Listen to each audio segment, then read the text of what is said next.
પ્રાકૃતિક ખેતીની મુહિમ પાટણ જિલ્લામાં આયોજનબદ્ધ રીતે આગળ વધી રહી છે।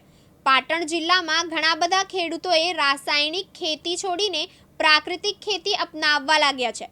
ત્યારે આપણે પાટણ જિલ્લાના સરસ્વતી તાલુકાના ભાટસણ ગામના ખેડૂત નરસિંગભાઈ પ્રજાપતિએ પણ રાસાયણિક ખેતી છોડીને પ્રાકૃતિક ખેતી અપનાવી છે। ત્યારે તેમની પ્રાકૃતિક ખેતી કરવાની પદ્ધતિ વિશે જાણીએ। પ્રાકૃતિક ખેતી વિશે પાટણ જિલ્લાના સરસ્વતી તાલુકાના ભાટસણ ગામના નરસિંગભાઈ પ્રજાપતિએ જણાવ્યું હતું કે હું છેલ્લા 3 વર્ષથી પ્રાકૃતિક ખેતી કરી રહ્યો છું। ગત વર્ષે 4 વીઘા ખેતરમાં મગફળીનું વાવેતર કર્યું હતું। તેનું સારું એવું ઉત્પાદન થયું હતું અને મને 1,10,000 રૂપિયાનો ચોખ્ખો નફો મળ્યો હતો। તેમજ મેં 1 વીઘામાં ઘઉંનું વાવેતર કર્યું હતું જે સંપૂર્ણ પ્રાકૃતિક હતું।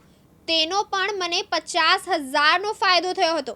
હાલની વાત કરવામાં આવે તો નરસિંગભાઈ પ્રજાપતિએ પોતાના ખેતરમાં 4 વીઘા બટાકાનું વાવેતર કરેલ છે અને સાથે જ 1 વીઘામાં ઘઉંનું વાવેતર કરેલ છે। નરસિંગભાઈ સંપૂર્ણ પ્રાકૃતિક ખેતી અપનાવી રહ્યા છે। વધુમાં નરસિંગભાઈ પ્રજાપતિએ જણાવ્યું હતું કે તેઓ ગાય આધારિત સંપૂર્ણ પ્રાકૃતિક ખેતી અપનાવી રહ્યા છે। સાથે જ ગાયના મળમૂત્રનો ઉપયોગ કરીને તેઓ પાકમાં તેનું જીવામૃત બનાવીને છંટકાવ કરી રહ્યા છે। તેનાથી ખૂબ જ ફાયદો થાય છે। નરસિંગભાઈએ જણાવ્યું હતું કે હું બીજા ખેડૂતોને પણ એક સલાહ આપું છું કે તમે પણ પ્રાકૃતિક ખેતી અપનાવો જે આપણા સ્વાસ્થ્ય માટે ખૂબ જ લાભદાયી છે। આમ પાટણ જિલ્લાના ખેડૂતો ગાય આધારિત પ્રાકૃતિક ખેતીને પણ પ્રાધાન્ય આપી રહ્યા છે। દેશમાં પ્રાકૃતિક ખેતીની ઝુંબેશમાં દેશ આગળ વધી રહ્યો છે।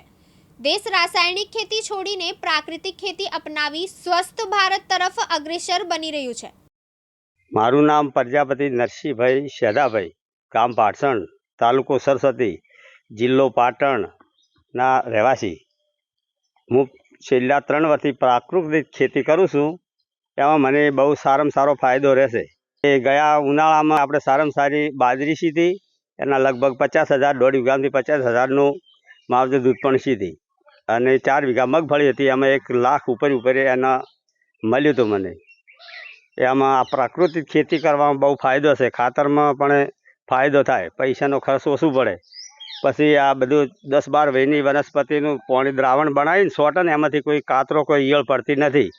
દેશી ગાયના આધારે આ ખેતી કરું છું પ્રાકૃતિક ખેતી। એનું સાણ દૂધ બધું કોમમાં લાગે છે। એનું ગૌમૂત્ર એનું જીવામૃત બનાવી અને એનો છંટકાવ આલું અને પાણી હારી ફુવારામાં જવા દઉં છું। એના માટે બહુ સારામાં સારું રહેશે, રિઝલ્ટ સારું મળે। અને હું આજુબાજુના ખેડૂતોને એ સલાહ આપું છું કે તમે આવી રીતની ખેતી કરો તો તમને ફાયદો રહેશે અને આપણે હાનિકારક ઓછું થાય। એ માટે હું સલાહ એમને આપું છું। હાર્દિક સોલંકી સાથે ઉપેશ પંચાલ, દિવ્યાંગ ન્યૂઝ, પાટણ।